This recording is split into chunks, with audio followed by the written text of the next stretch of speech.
life's gonna be tough from here on out. I never thought she'd be paralyzed from the waist down. That's what happens when she doesn't listen to her in-laws."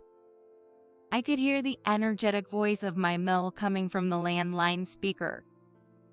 One afternoon at my parents' house, holding the receiver in one hand, my mom looked at me with a puzzled expression, clearly not understanding what was being said to her. It seems someone had an accident, and for some reason, she's thrilled about it. The confused mom asked my mill what's going on. "Well, Susan, what do you mean by it's serious?" We looked at each other as my mill laughed over the phone.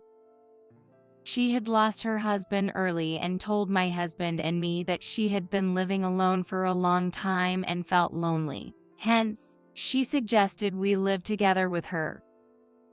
Initially, she said she didn't need us to pay for rent or household chores. However, within 2 months, she flipped her stance, saying, "That was just adult politeness. It's only natural to pay some kind of compensation," leading to repeated arguments. We couldn't fix our relationship after all. I was in a period of going back and forth between my parents' house to carry my belongings as I was moving out of my in-laws' place. My mill, with her nasty personality, had been troubling me every day. Just like when she showered me with mean comments, she blurted out to my mom, "That's why, my deal. Your silly daughter caused a major accident because the brakes wouldn't work. It's weird, right?" Shocked, I couldn't help but speak up towards the speaker. "Deal, you mean me, right? I'm fine, though. What accident are you talking about?" "My name is Emily. I'm 35 years old and currently work as a salesperson for luxury accessories in a department store. After graduating from a college, I've been employed at an accessory shop for nearly 15 years. While considered a senior in the workforce, I find joy and fulfillment in keeping up with new trends and catering to customers' needs, working energetically daily. The age range at my workplace is broad, but given we sell women's accessories, the staff is predominantly female. Among them, I was one of the few who were still single. I wanted to get married and had been actively looking for a partner through friends' introductions, but had yet to find the right match by the time I turned 35. Thus, I took the initiative to seek out a marriage counseling service. I earnestly listened to the counselor, sharing my values and lifestyle in detail. Considering whether there was a match, I ended up meeting Harry, an engineer. He was a year older than me, had a good vibe, and the way he listened to me, slightly blushing, left a very good impression. After hitting it off, we went on several dates, gradually getting to know each other better. I sometimes slipped into my sales pitch talk, but as I spoke with him, that stiffness melted away. Over time, Harry would enthusiastically talk about his favorite novels, and I found myself engaging more openly, the complete opposite of how we started. We both agreed that we wouldn't find a better match than we did. Based on our deep trust in each other, we decided to get married. We were looking for a new home close to my husband's family home. His father had passed away early but left behind a significant inheritance, and my mill, Susan, continued to live there alone. Harry had moved out after getting a job and only returned occasionally. It seemed she had been feeling anxious for a long time, and one day, she suggested we move in with her. Being alone all the time just makes the loneliness accumulate. I'm at an age where I have to worry about illness and injuries, right? Instead of looking for a new place, you don't need to pay rent. So if you're okay with it, why not live here together? It would mean we could spend more time together. Of course, I wouldn't get in the way of a newlywed couple. Could you consider it, thinking of it as a way to ease my worries? My impression of my mill from our visit was that she was gentle and modest, saying, "We'll keep our living areas separate, and since I'm not working, I'll take care of the household chores and cleaning." The loneliness of her living alone was palpable, and understandably, neither my husband nor I could dismiss her outright. Moreover, we were thinking about starting infertility treatments because we wanted children in the future. These treatments would require a long time and significant medical expenses. We had planned to cut back on our living expenses for the cost, but living with my in-laws would not only save money but also allow us to save more. This would enable us to approach the treatment more systematically. Thus, we started to think quite positively about living together. Honestly, it's a wish come true. Rather than living by ourselves in the neighborhood before moving in together, why not start living together now? It'll save us from changing our living style multiple times and wasting money on moving expenses. That's right. I don't want to see your mother looking so lonely. Moving into my in-laws' house was nerve-wracking due to the mill and deal relationship. However, it seemed like the best solution both financially for us and mentally for my mill. After much discussion, we decided to move in with my mill. Upon hearing our decision, she said, "Thank you, really thank you. Being with family is the greatest happiness," and she cried with joy. We moved our belongings in and smoothly started our new life. However, just a few months later, my mole's attitude had completely changed. One day, she suddenly said to me with a stern face, You always come home late. What's going on? You say it's work, but is it really? Retail jobs should end once the customers leave. It doesn't make sense that you're not coming home until this late after the department store closes. Where exactly are you working? I was taken aback and lost for words. "And when are you planning to quit?" she continued. I held a responsible position. My job wasn't limited to just sales. There were meetings at the department store and other locations, and it wasn't unusual to work overtime during busy periods. My husband knew it, and he supported me without saying anything when I came home later than him. I was taken aback by the suggestion that I should quit my job and stay at home.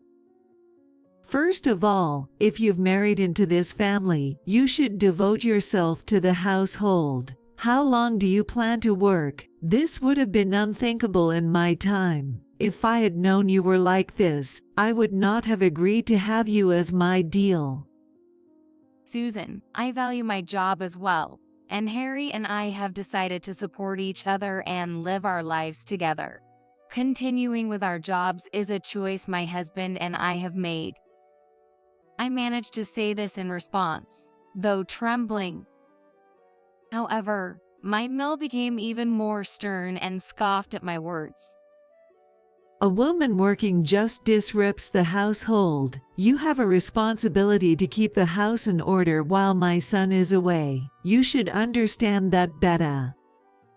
She wouldn't listen to me and kept insisting I quit my job. As her delusions escalated, she started making baseless accusations like, "The reason you're not coming home must be because you're hiding something." So I hurriedly told my husband to mediate. Of course, I had nothing to hide. My husband was shocked by the sudden change in his mother, but stepped in to reason with her. Although she looked unsatisfied, it seemed she eventually resigned herself to just complaining about me. However, the snide remarks towards me didn't stop. Far from improving, she suddenly started saying things like, Don't you think it's about time you started paying rent? "But you said at the beginning that we didn't need to pay rent, just living here would be enough." Don't you understand that was just a figure of speech adults use? There's such a thing as manners, even among family members. Living here for free without feeling any shame. Considering you want to keep your job so much, I thought you were getting paid with great pride, but it seems it's not much after all. My mill was now going against the initial agreement, suggesting we pay rent, which was completely different from what was promised. Despite the inheritance, my husband and I were covering most of the everyday expenses. It didn't seem like she had any financial troubles. Yet, claiming the initial conditions were just out of consideration put us in a difficult position. Faced with such disrespectful comments, I firmly responded to my mill. We came here under the condition that no rent was needed. But if that's not the case, my husband and I are prepared to leave. Immediately, she turned red-faced, shouting about ingratitude and complaining, not even talking about rent. You don't even pay a gratitude fee. It seemed she wanted to argue that, even if not rent, we should at least pay something as a gesture of gratitude. Being asked to pay a gratitude fee instead of rent didn't change the financial burden on us. Moreover, the amount she proposed was significantly higher than the rent for apartments in the nearby area. When I brought this up with my husband, we decided to give her a certain amount monthly. She must want some pocket money. Mom has been living alone and managing on her own for so long. If a little whimsy can be solved with money, it should be considered cheap. It seemed my husband was also frustrated dealing with his mother. Though we didn't agree to the demanded amount, settling on a smaller sum as pocket money temporarily stopped her tirades. Though she was still visibly unsatisfied, this solution seemed to settle one problem. Just when I thought that was over, another incident occurred. Linda, my husband's sister, my Sil, has returned.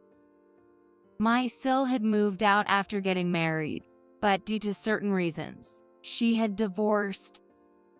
One day, suddenly arriving with a large suitcase, she declared, "I'll be living here from today." It's also sudden, but my husband was cheating. So I slapped the divorce papers on him and left. Don't worry, I've been a housewife for a long time, so I won't be any trouble.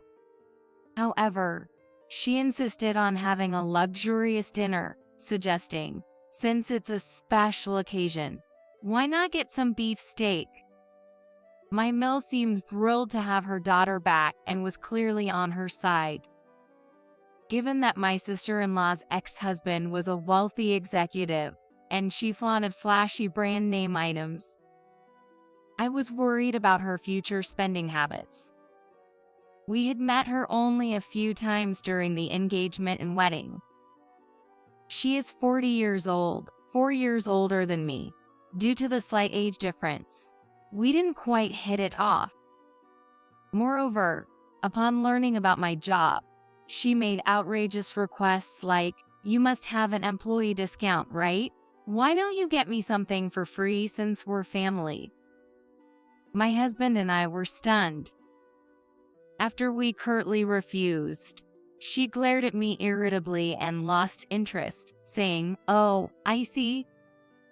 Such an inconsiderate Sil. Well, considering your age, I guess Harry was desperate. With such remarks, my sister-in-law's presence made me increasingly feel at my limit. My mill would complain of back pain and being overworked, leaving all the household chores to me. Even though my Sil, currently unemployed, could have shared the tasks, she refused, claiming, "I'm tired from the divorce drama, and I didn't come back to be put to work." Harry tried to help, but being an engineer, he was often exhausted after a day's work. Eventually, I reached my breaking point. Tears would suddenly stream down my face. Sleepless nights became common, and starting infertility treatment became the least of my worries. The stress led me to consider counseling, as maintaining everyday life became a struggle. Seeing my distressed state, my husband suggested, "Let's move out as soon as we can." It's not right for you to go through this, and we can't keep putting up with my mom and sister. I'm sorry, I should have prioritized you over them. But we don't have the money for that. We can't be worrying about costs right now. The most important thing is your health. He started looking for a new place immediately. However, it was precisely the season for graduations and new school terms, making affordable housing scarce and quickly taken. It seemed like moving out of my in-laws' house would take some time. Meanwhile, my relationship with my SIL didn't improve and only seemed to worsen. As a salesperson, I used somewhat expensive cosmetics and accessories to maintain a professional appearance. My SIL, being unemployed and short on funds. She seemed envious of my belongings. I started noticing items missing or moved. And when confronted, she would nonchalantly confess. What's the big deal? I like this brand too. It should be okay to borrow a little. These are my personal belongings. Please don't use them without asking. Don't make such a fuss over using a lipstick or borrowing a necklace for a day. We're family, so don't get so worked up. Mom, tell your deal she's being too possessive. Despite multiple warnings, she would bring my mill into the argument, both ganging up on me with petty complaints. My mill would sigh in exasperation and scold me, try to be more accommodating. Just because she's your SIL doesn't mean you have to make such a fuss. No improvement was in sight. I put my personal belongings in a locked box so they wouldn't be touched, but eventually she broke the key with a tool. Standing over the shattered remains of the small key, my patience finally snapped.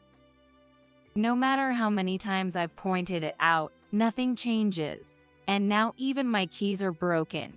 I've had enough. If living together means not respecting each other's belongings, then we can't continue living together. I'm moving out. I declared this to the two of them and started hastily packing my belongings into a large bag. My mill, furious, followed me around, yelling, "Think it over. You can't endure even that much." But realizing I was not listening, she started making a phone call somewhere. The call was to my family home, unbelievably. Whether my mom picked up the phone or not, I could hear her lodging a complaint. "What kind of upbringing have you given your daughter?" I couldn't catch how my mom responded, but soon after, I got a call. Was that call just now from your mill, Harry's mom? She said something really odd. Emily, are you okay? Are things not going well with your mill? My mom seemed to get more worried about what my mill said, but she was furious when I explained the reason. She told me, "Come back home immediately." My husband, upon hearing about the situation later, also suggested, "Once we find a new place, I'll come to pick you up." Encouraged by this, I began to prepare in earnest and left my in-laws' house the next day. Needless to say, none of them came to see me off or tried to stop me. I planned to collect my belongings from my in-laws' house while commuting between my parents' home, my in-laws, and work. A few weeks later, as I was cleaning at my parents' house in the morning before my afternoon shift, the home phone rang. My mom checked and, with a puzzled look, picked up the receiver, saying, "It's your mill." Watching my mom on the phone, she soon made a strange face and signaled to me. Apparently, my mill was saying something odd on the phone. When she put it on speaker, a familiar loud voice, sounding quite pleased with herself, burst through. Life's going to be tough from now on, huh? Who would have thought she'd end up like that? Well, who exactly is having a tough time? What exactly are you talking about? So, deal, my deal. What goes around comes around. Your foolish daughter caused a major accident because the brakes failed. We looked at each other, bewildered. I hadn't caused any accident. In fact, I hadn't even stepped out of my parents' house since this morning. My Mill, even more delighted, kept talking. And to think she caused a major accident right before going to work. It's her own fault for not quitting. It's really strange, isn't it? There were too many questionable points, and none of it made sense. I interrupted her tirade, addressing the speaker. Deal, you mean me, right? I'm fine, though. What accident are you talking about? What? No way. What do you mean? My Mill was clearly flustered. It was a bizarre claim for a prank call. I pressed for meaning, but she was just panicking. Why are you all right? If it's not your accident, then whose is it? While we were going back and forth, my husband, Harry, appeared at my parents' house, visibly agitated. He rushed over and grabbed my shoulders, checking if I was okay. Then, he showed a relieved smile. Emily, I'm so glad you're safe. What's going on? Between your mom and you, what happened? When I asked, Harry suddenly said, my sister was in an accident. Your sister? I'm just glad Emily wasn't involved. We're heading to the hospital now. Can you come with us? Hearing that from my husband, I nodded without hesitation.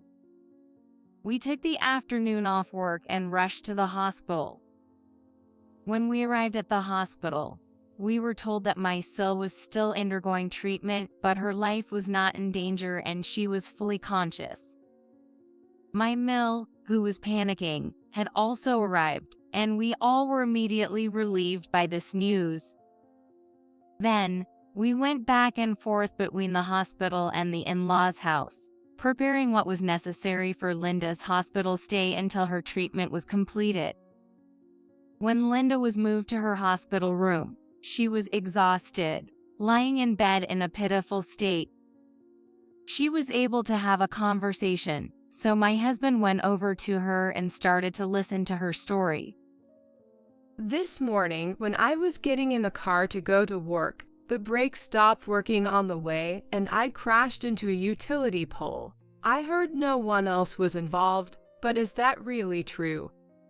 Yes, it was on a street with no pedestrian traffic, so no one else was caught up in it, but your back is. We had already heard about the after effects of the injuries from the accident she caused herself. Thanks to quick rescue efforts, Linda managed to survive but had severely injured her back. As a result, she's now paralyzed from the waist down. She can't move her legs or walk, and living on her own is out of the question. And it seems almost certain that this paralysis will remain as a lasting after effect. As the doctors explained this to Linda, she said, I can't believe it, how can this happen? And I'll sue the maintenance company, trying to lash out in tears. But since she could only move her upper body, my husband was easily able to restrain her. Indeed, the brake failure seems like it could only be due to poor maintenance. I suddenly noticed that Susan, my Mill in the corner of the room, had turned pale. Susan, are you okay? Despite the terrible situation, I couldn't harbor any resentment. She looked like she might faint, so I was worried, but Susan didn't say anything even when I spoke to her. Then, my husband asked, do you have any idea about this? His voice was so cold and stern that it surprised me. I'm asking if you know anything about the car accident. Susan, blue-faced and shaking, said, no, and she shook her head. No matter how many times he asked, the answer was the same. No, I don't know, she denied, but a bad feeling was growing inside me. My husband excused himself to Linda and checked her smartphone. All the family cars are equipped with dash cams, and footage from several weeks can be reviewed through a dedicated app. When he pulled up the data from Linda's car and pressed the play button, we were about to witness something shocking. Isn't this Susan? The lights in the garage turn on, and my Susan appears. I can tell Susan is scrutinizing the inside of the car from across the hood. She seems to be thinking about something, carrying items to the front of my Linda's car and squatting repeatedly. Since the dash cam records video and audio, I can hear sounds of something being dragged and her muttering to herself. It's tricky, huh? What? It's this heavy, maybe this way. I'm sure this is the right line. From the occasional words heard, it's clear she's searching for something by crawling under the car. Suddenly, there's a loud snap. She's cutting something under the car. Both Linda and I immediately understand what she's doing, and we can feel the blood draining from our faces. Confronted with the footage, Susan starts to tremble all over. From her voice in the video, terrifying words can be heard. This will send that deal straight to hell. I finally understood her attitude when she called the family home. It seems my Susan was actually hoping I would get into an accident. But it was my Linda, who ended up in the accident. She had mistaken my car for Linda's, but it became clear she had tampered with it herself. Unbelievable. Mom, what were you planning to do if I had died? Linda, furious, confronted Susan, who blurted out in panic. I couldn't tell the cars apart. There was a reason Susan mixed up the cars. As it turns out, Linda and I coincidentally had the same model and color of car. It is a standard black compact. The mix-up came to light the day she moved back in, and we were both quite shocked. Since my parents' home had no parking space, my car was always left at my in-laws. I was planning to leave the house completely, so I left the car when I wasn't using it. It was impossible for us, who regularly used our cars, to mistake them. We each had our designated parking spots in the garage. However, Linda always acted superior to me, choosing whichever spot was more convenient for her at the moment. Despite numerous warnings, she never changed, making it understandable that Susan was confused. I used my car yesterday and upon returning, found Linda's car in my spot. Not wanting to engage, I parked in her spot and went straight to my parents' house. But Susan had no idea about these circumstances. Not being familiar with cars, she unknowingly tampered with it. Linda is sobbing bitterly, blaming her mother. You're the one at fault for not checking properly. Susan, perhaps panicked, starts to lash out nonsensically. It's your fault for not parking in the right spot. What are you going to do now that you're in this condition? What am I going to do? It's my fault. It's not an accident. It's an incident you caused, Mom. Their shouts fill the hospital, creating a chaotic scene. My husband took me out of the room for a moment, and, given that it was clear Susan had intentionally tampered with a car, called the police. Due to the recentness of the incident, the police arrived quickly to handle the situation.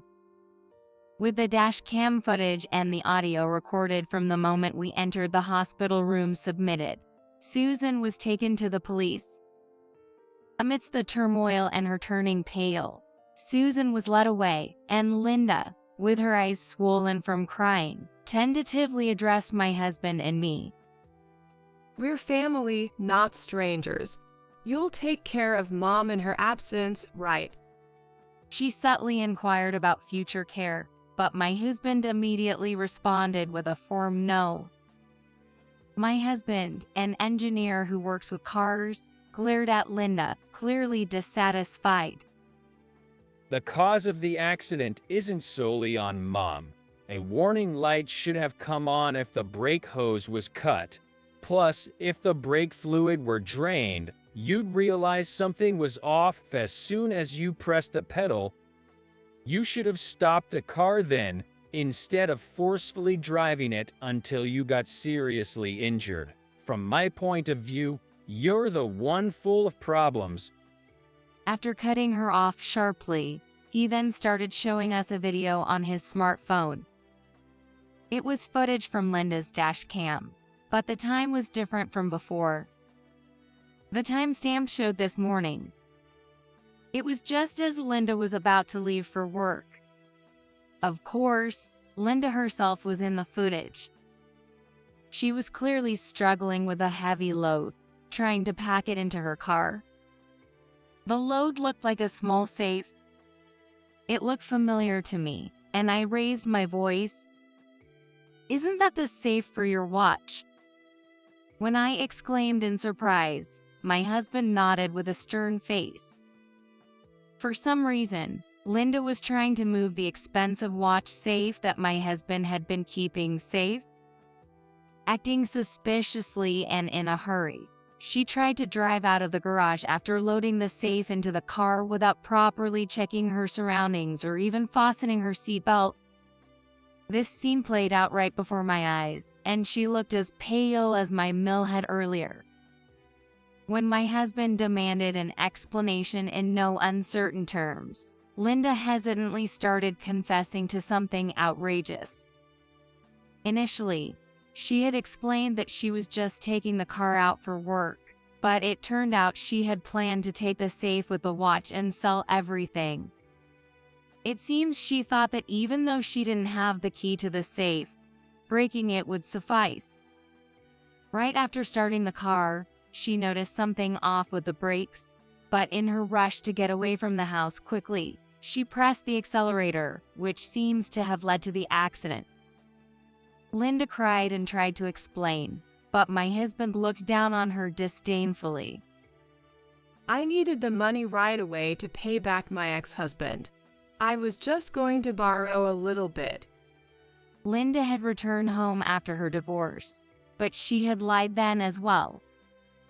She said she divorced her husband and moved back to her parents' house because he cheated on her, but the truth was the exact opposite.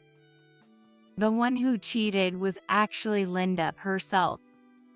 She was sued for damages, lost all her savings, and couldn't afford to live on her own, so she had no choice but to flee back to her parents' house. She didn't want to share the embarrassing story of owing alimony, so to save face, she made her ex-husband out to be the bad guy. Since she's not working after moving back, she's losing sight of how to pay off the unpaid alimony. So, she was getting by selling off expensive items from the house without permission. But there's a limit to everything. Eventually, she set her sights on Harry's luxury watch, leading to this debacle. Thinking about the alimony stresses me out, but I felt better while bossing around Emily with Mom. That's why I did such a horrible thing. I'm going to change, I promise. Please don't give up on me. She started saying this in a soft voice as if she was despairing about her future. But when she saw the unimpressed look in my husband's eyes and mine, she seemed to realize she was at a disadvantage. Suddenly, her demeanor changed, and she started shouting, "Don't run away. Support and take care of me," as if her earlier proclamation of change was forgotten. Given her past behavior, such demands were bound to fall on deaf ears. There's still alimony left to pay. I took that accident for you. Ungrateful wretch, ruining someone's life. You guys should pay the money instead. My husband and I listened in silence, but as she grew tired, her panting became more and more incoherent. She made such a commotion that several nurses rushed in, prompting my husband and me to leave the room. We nodded to each other, agreeing, never come back. Later, the police conducted inquiries, asking if anyone besides my husband was knowledgeable about cars. What my mill did was nothing short of criminal, and her arrest was inevitable. However, it was still unclear how someone who neither drove nor had any knowledge about cars could come up with the idea to cut the brake hose, let alone how she prepared the tools for it. But neither my husband nor I could think of anyone who fit the bill. A few days later, the investigation revealed a surprising truth. It turned out my mill had been paying a significant amount of money to a young man she met before we got married. The man was a notorious figure who targeted older women, pretending to date them to swindle money. My mill, cutting into her inheritance and living expenses from my fill, poured money into dates with this man. As her savings dwindled and life became harder, she proposed moving in with us, hoping to be supported. Unsatisfied with just that, she attempted to collect money under the guise of rent or gratuity. However, after we repeatedly refused to pay, claiming it was not part of our agreement, she desperately turned to the man for advice. That's when he suggested something dreadful. If your deal dies, your son, being her husband, would get the insurance money. With that, we could live it up in fancy hotels and have fun every day. My mill had long been under the young man's influence and, egged on by him, bought the specified tools and carried out his plan. However, the car tampered with was actually the sister-in-law's, leading to this tragedy. The identity of the young man was also uncovered. Though interrogated, he denied everything, saying, "We talked, but it was all jokes, and I didn't tell her what to buy or give any instructions." He also repeated that while he did go on date-like outings with my mill, there was no romantic relationship. She was merely a source of money for him. I wasn't serious, so I wouldn't incite criminal behavior, he claimed. However, the police, suspecting otherwise, discovered evidence that a plan to steal my insurance money from my husband was seriously contemplated. Additionally, the man's other crimes, including extortion against other women, were uncovered. Thus, both he and my mill were arrested. After the trial, the mill received a prison sentence. Lindy apparently contacted her ex-husband to get him to take care of her, but he had already started a new life and hated her, so the conversation ended with him telling her to pay alimony quickly. Linda, who has a rough and selfish personality, started using helpers from welfare services. No matter how much she was warned, she was constantly turned away from private services because she treated the helpers in charge as if they were little servants. And finally, she had no time to choose people. Ultimately, she was assigned a calm helper who would not tolerate her unreasonable demands. Despite her frequent requests for someone warm, with human kindness, no one willing to replace the efficient but cold helper appeared. The assignment became permanent. My life also saw changes. This incident had greatly worried my parents, so I requested a transfer to a location closer to my home. The request was approved, and I happily started working near my family. Feeling uncomfortable living near his in-laws' town, my husband successfully found a new job and we decided to move closer to my parents' home. It's a fresh start for us in a new place, but he's always considerate, saying he wants to make up for the trouble caused and always tries his best. The watch that was stolen by Linda was held by the police for the investigation but was eventually returned to him. Due to the impact of the accident, the safe it was stored in was damaged. Some of the watches inside were broken, but my husband said, "Let's make these a keepsake for the whole family," as he decided to cut ties with his family. Both of us have started to get used to the new environment. Now, we are in the process of choosing a hospital to start the fertility treatments we had originally planned for.